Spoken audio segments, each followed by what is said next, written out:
Hello friends. तो आज हम बात करेंगे एलसीएम और एचसीएफ की। एलसीएम की फुल फॉर्म होती है लीस्ट कॉमन मल्टीपल और एचसीएफ की फुल फॉर्म होती है हाईएस्ट कॉमन फैक्टर।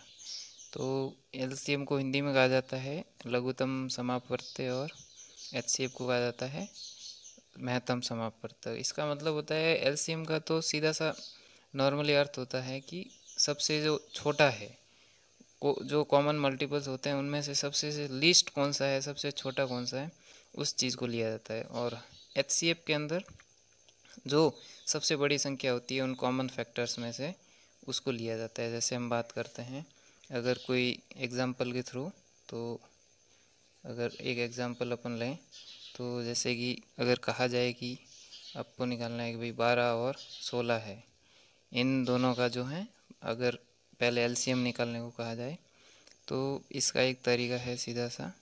एक तो इस तरह लाइन खींच के कि सबसे पहले स्टार्ट करना है आपको छोटी संख्या से।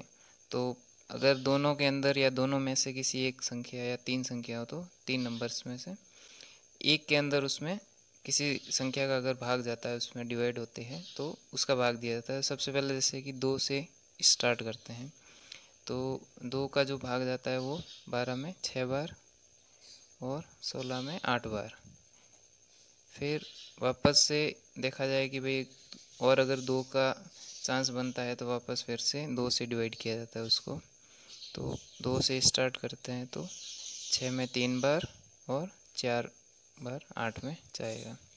उसके बाद भी जैसे कि एक संख्या है 4, तो उसके अंदर 2 का डिवीज़न होगा तो 2 से वापस इसको डिवाइड किया जाता है, भाग दिया जाता है उसका।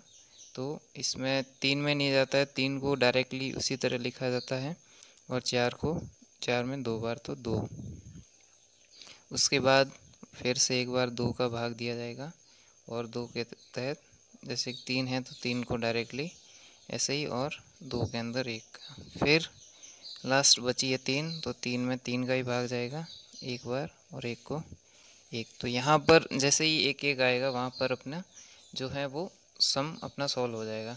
तो फिर क्या करना है, तो इसके तहत अपने को एलसीएम निकालना है। तो एलसीएम के तहत ये जितनी भी इस साइड की जितने भी नंबर्स हैं, संख्याएं हैं, उनको आपस में मल्टीप्लाई यानी गुणा करना है।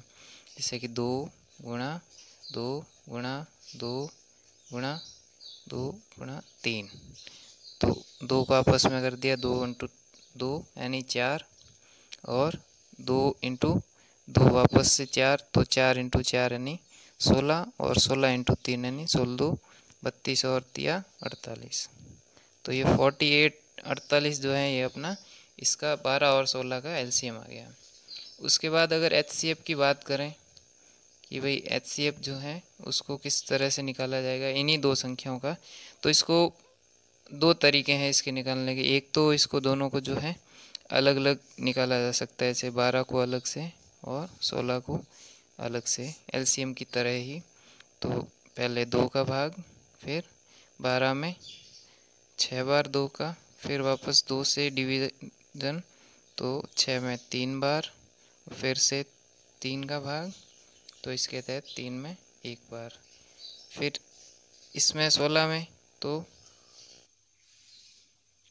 फिर जैसे कि 16 है तो 16 के तहत 2 का भाग तो 8 बार। वही प्रक्रिया दोहरानी है, वही उसी को सीक्वेंस को फिर से रिवाइज करना है जो अपन ने एलसीएम में निकाला था, लेकिन इन दोनों को अलग अलग तरीके से। फिर 2 का वापस 8 में 4 बार भाग गया है और फिर वापस से 2 का भाग तो 2 बार, फिर 2 का भाग फिर से 1 बार। तो अब ये दोनों जो है 12 का है 2 इंटू 2 इंटू 2, तो इसको एक तरफ लिख दिया अपन ने 2 इंटू 2 इंटू 3, और 16 को इसके जस्ट नीचे लिख दिया तो 2 इंटू 2 इंटू 2 इंटू 2।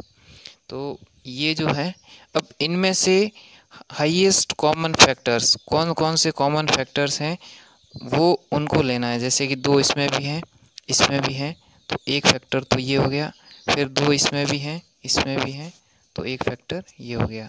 फिर वापस इनमें आपस में कोई कॉमन नहीं है, ना 2 इसमें है तो इसमें नहीं है, लेकिन 3 इसमें है तो इसमें नहीं है। तो यहाँ पर इन दोनों फैक्टर्स में से एक उठाना है, यानी 2 लिख दिया, और इन दोनों कॉमन फैक्टर्स में से एक उठाना है। इन दोनों का आपस में मल्टीप्लाई यानी गुणा करना है। 2 × 2 यानी 4। तो हाईएस्ट कॉमन फैक्टर यानी HCF अपना वो कितना आ गया इसका 4, और LCM कितना आया अपने यहाँ पर 48। तो इस तरीके से ये HCF और LCM को निकाला जाता है। एक और एग्जांपल से अपन समझें तो जैसे 3, 9 और 12, इन तीनों का अगर LCM निकालना है तो इन तीनों का LCM उसी तरीके से यहाँ लिख दिया अपन ने 3, 6 9 और 12, इन तीनों को लिख दिया। तो उस तरफ अब यहाँ 3 है, ये है विषम संख्या यानी ऑड नंबर, ये 9 भी ऑड नंबर है, और 12 जो है वो इवन नंबर यानी सम संख्या है। तो सम संख्या यानी इवन नंबर के अंदर जो है वो 2 का भाग जा सकता है। तो पहले स्टार्ट अपन 2 से करेंगे। यहाँ पर 3, 9 का 9 और 12 में 6 बार। फिर वापस से ये इवन संख्या है यानी सम संख्या है, तो इसके अंदर फिर से 2 का भाग, तो 3 की जगह 3, क्योंकि इनमें भाग नहीं जाता है तो इनको एज इट इज़ लिखना होता है अपने को। फिर वापस 6 में 3 बार। ये अब तीनों ही ऑड नंबर हैं, तो इन तीनों के अंदर जो है फिर से अपन 2 से बड़ी संख्या 3 है तो 3 से डिवाइड करके देखते हैं। तो 3 का 1 बार, और 9 में 3 बार, और 3 के अंदर 1 बार। फिर वापस से 1 आ गया, 1 आ गया, यहाँ पर 3 है तो फिर से इसको 3 से डिवाइड करेंगे। तो 1 की जगह 1, 3 में भाग 1 बार गया, और 1 की जगह तो 1 1 1 आ गया। तो यहाँ अपना जो है LCM का मामला पूरा हो गया। तो इसको ये इस साइड के जितने भी नंबर्स हैं इनको आपस में मल्टीप्लाई करके अपना LCM आ जाएगा। जैसे कि 2 × 2 × 3 × 3 यानी 2 × 2 × 4, 4 × 3 यानी 12, और 12 × 3 यानी 36 यानी 36। तो 36 अपना LCM आ गया है 3, 9 और 12 का। फिर अगर इसी नंबर्स का अगर HCF पूछा जाए कि HCF किस तरीके से निकालेंगे, तो 3 का तो 3 ही रहेगा, तो 3 को लिखने की वैसे ज़रूरत है नहीं। अगर 9 का देखें तो 9 को इस तरीके से 3 का भाग 3 बार, फिर वापस से 3 में 3 का भाग 1 बार। और दूसरी तरफ अगर 12 का देखें तो इस तरह 2 से डिवाइड करेंगे, 12 में 6 बार, वापस 2 से डिवाइड करेंगे 6 में 3 बार, और फिर 2 का जाएगा नहीं, 2 से बड़ी संख्या है 3, तो 3 से फिर से इसको डिवाइड करेंगे, 3 में 3 का भाग 1 बार। अब तीनों में से ये इस तरफ की जो भी संख्या है इनको इस तरह लिख देंगे अपन, एक के नीचे एक सीक्वेंस में। तो 3 × 3, तीसरा है 2 × 2 × 3। तो इन तीनों में से जो हाईएस्ट कॉमन फैक्टर्स हैं जितने मिल सकते हैं उनको अपन एक तरीके से 3 × 3 × 3, ये तीनों के अंदर कॉमन फैक्टर हैं और यही हाईएस्ट है। इसके अलावा और कोई यहाँ पर है नहीं। जैसे कि यहाँ 2 है तो इसके अंदर नहीं है, इसमें भी नहीं है, यहाँ भी 2 है लेकिन इसमें नहीं है और इसमें भी नहीं है। तो एक ही कॉमन फैक्टर मिल रहा है, वो है 3। तो इसको 3 यहाँ पर जो है अपना HCF कितना आ गया है 3। तो ये है हाईएस्ट कॉमन फैक्टर HCF, जो यहाँ पर इसका आंसर 3 है, और LCM जो है वो इसका आंसर 36 है इसका ये वाला एग्जाम्पल। तो आज की वीडियो में इतना ही, और इससे आगे जो है वो नेक्स्ट वीडियो में जितनी भी मैथ्स की और क्लासेज होगी उसको एक एक करके सभी को समझाया जाएगा। और हमारे चैनल को आप सब्सक्राइब करें, लाइक करें, शेयर करें अगर आपको हमारी वीडियो अच्छी लगी हो तो। Thank you.